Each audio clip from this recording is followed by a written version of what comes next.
Olá Brasil, bem-vindos ao programa Wesley Sattler, que hoje vai mostrar nossa segunda parte da reportagem especial sobre a Terra Santa. No programa anterior, você acompanhou nossas aventuras pelo Mar Morto e as visitas a Nazaré, na casa da Virgem Maria e também em Caná, na Igreja das Bodas.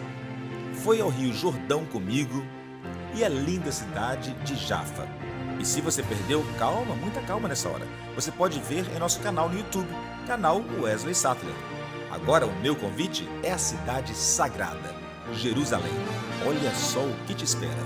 Estamos justamente no local onde o próprio Messias, Jesus Cristo, entrou na cidade sagrada, ou seja, no Monte das Oliveiras. E o rei Davi entrou por esse caminho. Está escrito na Bíblia, por esse caminho, vestido de túnica branca. A pergunta que não quer calar: por que este muro aqui atrás de mim, o Muro das Lamentações, é chamado assim, de Muro das Lamentações? Alô! Após essa porta está a colina do Calvário. Acima da colina ficou a cruz. O pendrive que vocês têm foi inventado aqui. E mais, vamos terminar este passeio em Belém, cidade vizinha a Jerusalém, onde Jesus nasceu.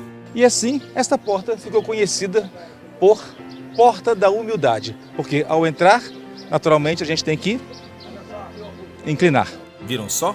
1000 razões para você ficar ligado na gente e aprender ainda mais sobre as maravilhas de um passeio como este à Terra Santa. Voltamos já já e não se esqueçam, nosso Instagram é TV Wesley.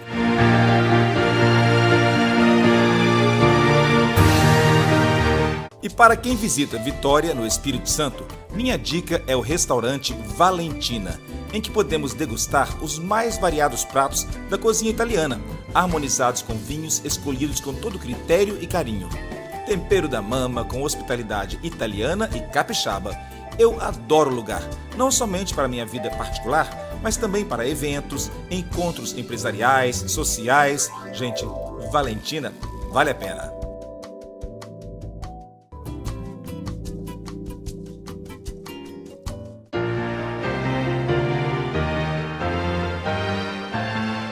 Estamos finalmente em Jerusalém, entrando na Cidade Santa da maneira mais espetacular possível. Encontramos um dia de sol maravilhoso e estamos justamente no local onde o próprio Messias, Jesus Cristo, entrou na Cidade Sagrada, ou seja, no Monte das Oliveiras.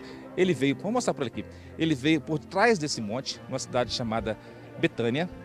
Depois ele passou por aqui, vem cá, nosso cinegrafista Vitor, follow me, siga-me. Ele desceu por ali, passou onde está aquela pequena capela e entrou por aquela porta lá na frente, que hoje chama Porta dos Leões. Agora, o mais interessante é que toda essa muralha que nós estamos vendo aqui à frente é remanescente do antigo templo. É aqui que estava o templo que Jesus frequentava. Olha que bacana, hein? Agora, o mais curioso é que acima do templo, hoje, nós temos aquela cúpula dourada. Aquela cúpula dourada é o Domo da Roca, ou seja, é uma mesquita construída sobre a rocha. E muitos da religião muçulmana, digamos assim, acreditam que aqui é o começo do mundo, é a pedra fundamental do mundo e também onde o mundo vai ter o seu julgamento final, o seu grande palco aqui mesmo. Lembrando sempre que, com essa visão, nós temos um panorama quase completo da vida de Jesus aqui em Jerusalém. Porque logo ali na frente, onde tem aquela torre mais alta um pouquinho, foi onde teve a última ceia. Descendo um pouquinho mais até aquela cúpula cinza ali, nós temos a igreja que marca o local onde Pedro negou Jesus 3 vezes. Vindo um pouquinho mais para cá, nós vamos mostrar a vocês um cemitério. Tem um cemitério logo aqui embaixo, que muitas pessoas, inclusive não professantes da fé cristã, esperam a chegada do Messias enterradas aqui. Porque não só os muçulmanos, mas os cristãos e também os judeus acreditam sim que o Messias virá. Os cristãos acreditam que ele vai voltar, mas aqueles outros acreditam que ele vai vir pela primeira vez e vai entrar por ali, por aquele portão que está lacrado, que chama-se Portão Dourado. Aí sim vai começar um novo momento, uma nova terra, um julgamento e um Deus único para todos. Assim diz a tradição e assim muitos acreditam. Esta enigmática porta conduzia naquela época direto ao pátio do santuário e posteriormente ao Santíssimo Lugar, o conhecido Santo dos Santos, onde somente o sumo sacerdote entrava uma vez por ano. O profeta Ezequiel proclamou que o Messias prometido entraria pela porta oriental, acessando o templo como foi feito de fato. O profeta diz também que a mesma porta seria selada no futuro, preservando-a assim para a gloriosa e triunfal volta do Messias. Mas no tempo em que Jerusalém era dominada pelos árabes, o rei Saladino, temendo esta volta do Messias, mandou então que a porta fosse selada. E assim está até hoje. Mal sabia ele que fazendo isso, fazia também cumprir-se palavra por palavra da profecia. Agora, aquela muralha que a gente vê ali na frente, aquela ainda é parte do templo que Jesus frequentou? Exatamente. Essa parte é a parte que olha hacia este. A esplanada do templo tinha essa parte este, logo do outro lado o muro oeste, que é o muro das lamentações, que daqui não se vê, e a esplanada, onde agora fica o domo dourado, é o lugar exato onde ficou o templo que Jesus visitou.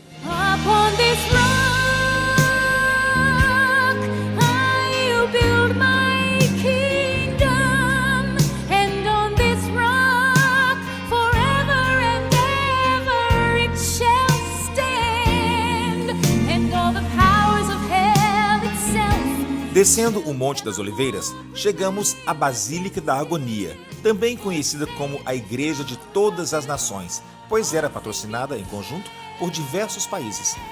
Dentro da nave principal da igreja está a Pedra da Agonia, sobre a qual Jesus orou e suou sangue na noite anterior à sua prisão. A pedra é cercada por uma coroa de espinhos de ferro forjado. Nos arredores da igreja está o Jardim do Getsemane. Aqui há 8 oliveiras com mais de 2000 anos. Elas que deram o nome ao lugar, afinal, Getsemane significa prensa de azeitonas em aramaico. O azeite produzido aqui, por estas poucas oliveiras, é usado pelo Papa no Vaticano. Bom, finalmente vamos entrar na cidade antiga e pelo portão, olha só, de entrada mesmo, principal. Porque antigamente esse portão ficava aberto de 6 da manhã às 6 da tarde. Quem morava lá dentro só tinha esse espaço de tempo para entrar e sair, não é isso? Exatamente. E essa também era a saída de Jerusalém ao mar, a Jaffa daquela época. E por isso o nome desse portão é Portão de Jaffa, indicando o destino final do trajeto, da estrada. Da estrada. Agora, aquela abertura lá em cima, olha lá. Para que serve aquilo lá? Algo peculiar do tempo medieval, que lá quando chegou o inimigo, o que estavam trancados dentro podiam tirar água quente, azeite quente, asfalto quente, acima do inimigo e assim deixar-lhe um pouco receoso de entrar. Sim. Bom, mas nós não somos inimigos, ali em cima não tem ninguém jogando azeite quente. Vamos entrar? Let's! A cidade antiga de Jerusalém foi nomeada pela Unesco em 1981 Patrimônio Histórico da Humanidade. Protegida por uma muralha construída em 1538 pelo sultão otomano Solimão, o Magnífico, a cidade é dividida em 4 bairros: cristão, armênio, muçulmano e judeu. Quando a gente visita Jerusalém, é bom ter em mente também que nem tudo que vimos é da época de Jesus. É claro, uma grande vontade de ver Jesus em todos os lugares, mas a cidade ela é uma sobreposição de vários povos que a dominaram, não é? Então nós temos aqui ruínas de várias épocas, como essa aqui. Essa aqui era uma rua romana. Como é que chama? O Caldo Maior. O Caldo Maior. Essas pedras têm cerca de quê? 2000 anos? Mínimo, sim, 2000 anos. E aqui era uma espécie de um mercado, um mall a céu aberto. Essas colunas dividiam. As pessoas passavam do lado de cá, né, onde está esse grupo aqui agora estudando. Né, os carros passavam, os carros deles, né, as carruagens. Carruagem, né? Com cavalos, obviamente, sim. E do lado oposto das colunas, a gente tinha as lojas. Uma ao lado da outra. Então aqui eram as lojinhas. Sim. Era um mall a céu aberto da época romana, do Imperador Adriano. Do Imperador Adriano, falamos que ele reconstruiu a cidade entre os anos 132 e 135 da nossa era. Mas ele era pagão, então ele construiu aqui também um monte de templos pagãos. Depois de percorrermos tantos caminhos e ruelas carregados de história, fizemos aquela pausa para o almoço num dos restaurantes mais gostosos da cidade, provando, é claro, uma autêntica comida árabe. Que delícia, hein? Tudo isso nos foi oferecido pelo empresário de turismo há mais de 50 anos em Israel, Yossi Hayat. E agora pausa para os comerciais, lembrando que você pode ver a primeira parte de nossa visita a Israel em nosso canal no YouTube, canal Wesley Sattler. Não deixem também de estar comigo no Instagram, TV Wesley. E no próximo bloco, o famoso Muro das Lamentações.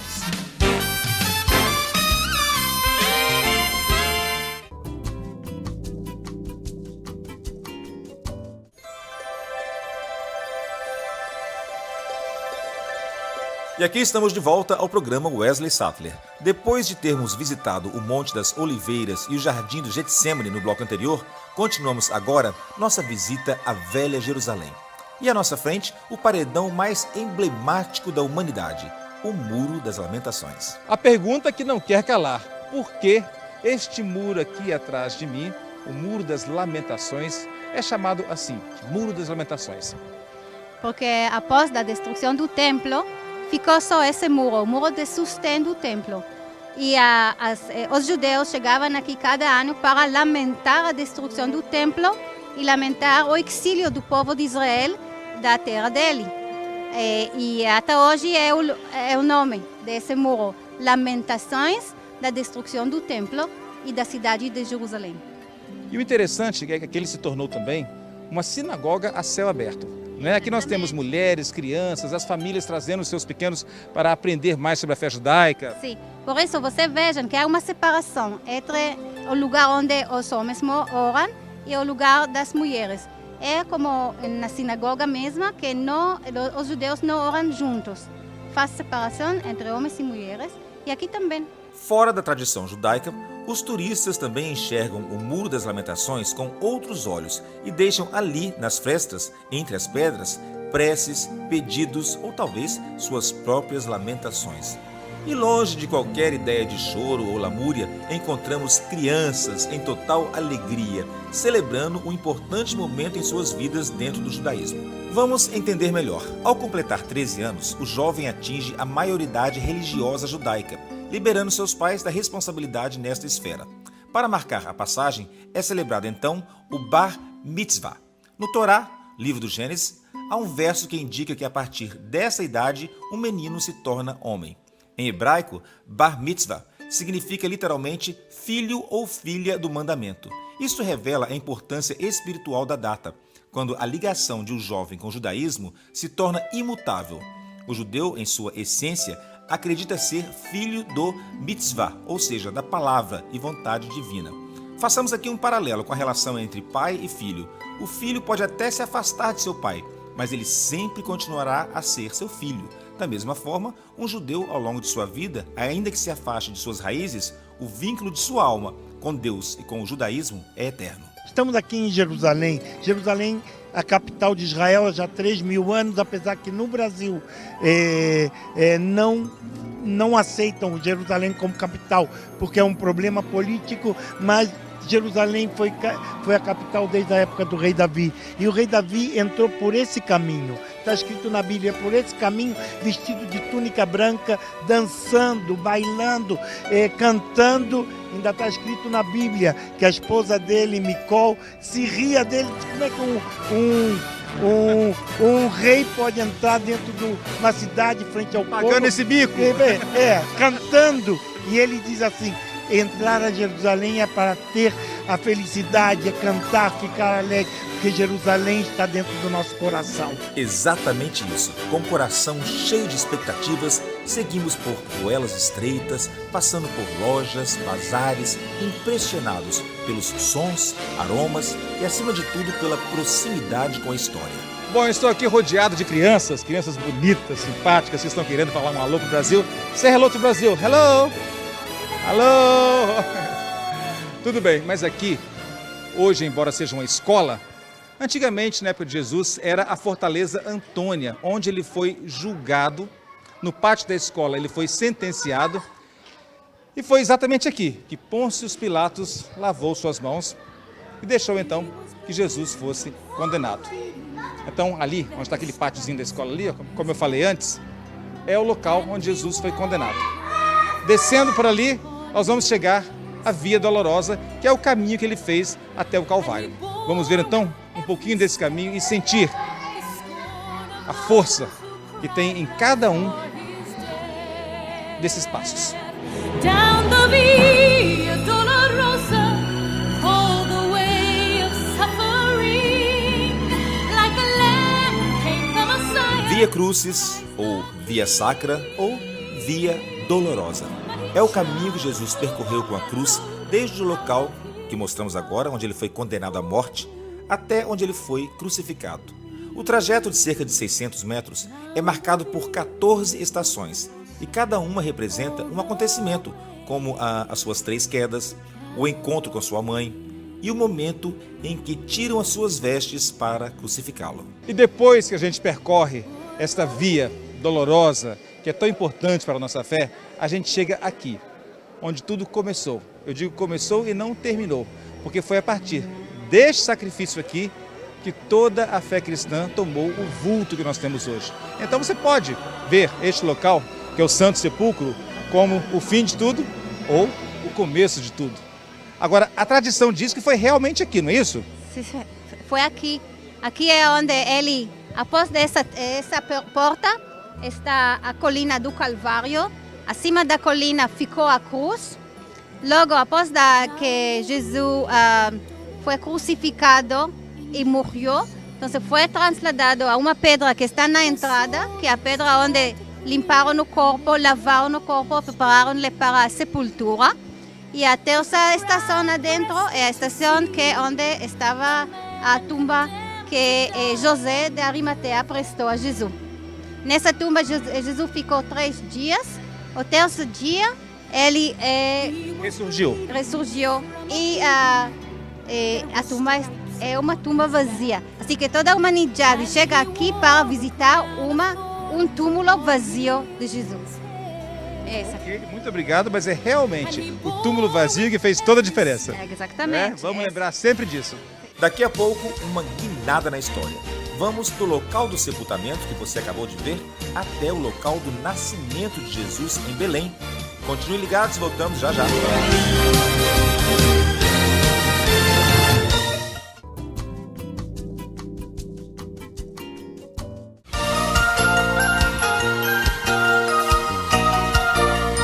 O programa de hoje continua sua visita à Terra Santa.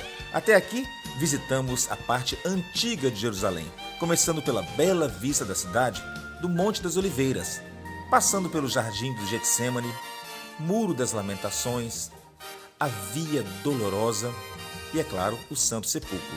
Mas Israel de hoje, podem acreditar, também é símbolo de modernidade. Todo mundo hoje no mundo tem o Waze. Waze, o Waze. Adoro o Waze. Foi construído, foi inventado aqui por um grupo de jovens de 34 anos e foi vendido para o Google por $1 bilhão e 300 milhões para jovens aqui e outras coisas. O pendrive que vocês têm foi inventado aqui, e muita coisa que nós temos aqui. Quantos prêmios Nobel? Aqui com 67 anos de independência que estamos comemorando, são 12 prêmios Nobel em química, em física, em matemática, em literatura tivemos aqui. É importante isso, saber que tratamos na educação do país, dar ao povo um nível de educação bem alto, não somente para os judeus, e sim para os muçulmanos, para os árabes. Todo mundo tem direito de educação obrigatória até 18 anos, grátis. E para conhecer mais sobre este povo que direcionou a história de toda a humanidade através da sua própria existência, uma visita ao Museu Nacional do Estado de Israel é fundamental. Nele encontramos preciosidades, como esta construção que abriga os pergaminhos do Mar Morto. Eu me impressionei também com este modelo de Jerusalém como era durante a época do Segundo Templo. O modelo reconstrói a topografia e caráter arquitetônico da cidade, que foi assim até 66 d.C., ano em que a grande revolta contra os romanos estourou, levando à destruição da cidade e também do templo. Vale lembrar que o Muro das Lamentações que mostramos no bloco anterior e que você revê agora, olha aí, é o que sobrou deste templo mostrado aqui na maquete. E a bandeira deste país tão novo? O que a estrela e as listas traduzem, hein? Me parece que aquele branco lembra o manto religioso. Sim, o manto religioso tem duas linhas e as linhas da bandeira são azuis e representam o manto da oração. E a estrela no meio da bandeira é naturalmente a estrela Do rei Davi. Do rei Davi. E temos uma suposição, achamos que essa de dois triângulos é das letras do nome do Davi, porque em antigo hebraico o D é um triângulo. E como o nome de Davi tem dois Ds, é dois triângulos e faz essa estrela. Faz a estrela. Mais uma curiosidade, o que pouca gente sabe é que Israel possui mais de 200 museus, fazendo dele o país que tem maior número de museus per capita do mundo. E nossa visita foi ao Yad Vashem, ou Museu do Holocausto. Infelizmente, não se pode filmar lá dentro, mas artefatos preciosos como parte da lista de Schindler, peças de campos de concentração da triste era nazista se encontram lá, como chamados à reflexão. Bom, e depois de visitar os museus que realmente atestam a história desse local e nos faz ficar impactados com a grandeza desse povo, agora nós percorremos 10 quilômetros de Jerusalém até Belém. Importante lembrar que aqui em Belém é um território palestino. E foi aqui que há muitos e muitos anos atrás nasceu o rei Davi e também o nosso Senhor Jesus Cristo. Atrás de mim está a Igreja da Natividade, ou seja, é exatamente ali que ele nasceu. Vamos ver?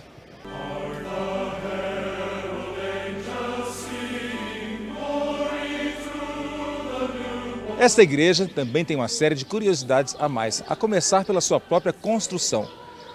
No começo, quando o imperador Constantino e a sua mãe, Santa Helena, estiveram aqui e reconheceram o local como verdadeiro local do nascimento de Jesus Cristo, fizeram aqui uma igreja. Anos mais tarde, os judeus samaritanos destruíram essa igreja. E há 1500 anos atrás, o imperador Justiniano fez essa igreja que aqui está, basicamente sem muitas mudanças. A não ser que você veja o tamanho das portas. Antigamente as portas vinham até aí, onde você está vendo. Hoje, vamos baixar a câmera aqui, você vai ver que a porta está bem menor. Menor até que um ser humano de estatura média. Por quê? Porque as pessoas tinham medo que antigamente os cavalos também entrassem por ali. Então baixaram a porta e assim esta porta ficou conhecida por Porta da Humildade. Porque ao entrar, naturalmente a gente tem que inclinar.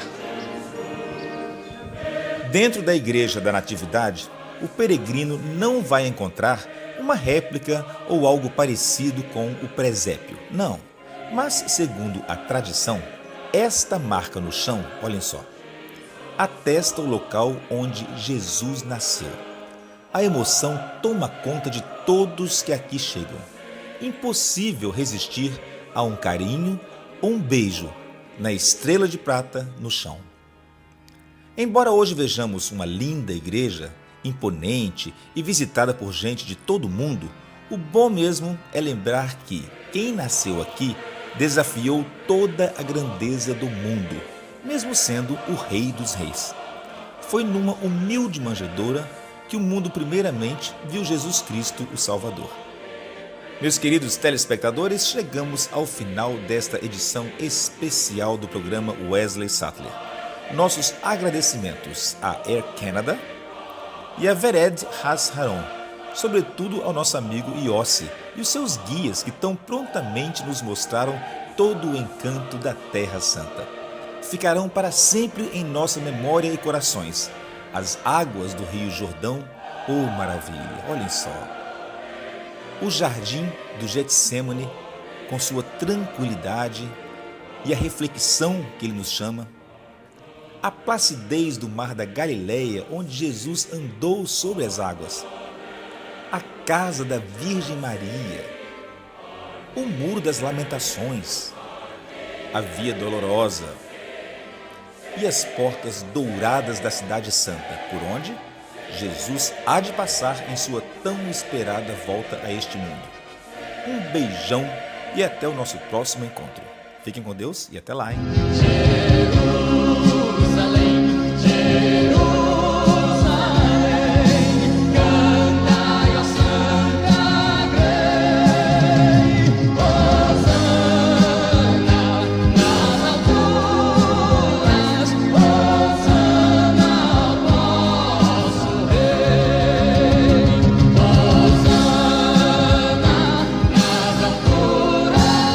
o nosso muito obrigado a ArcelorMittal, a Corpus Saneamento e a Air Canada.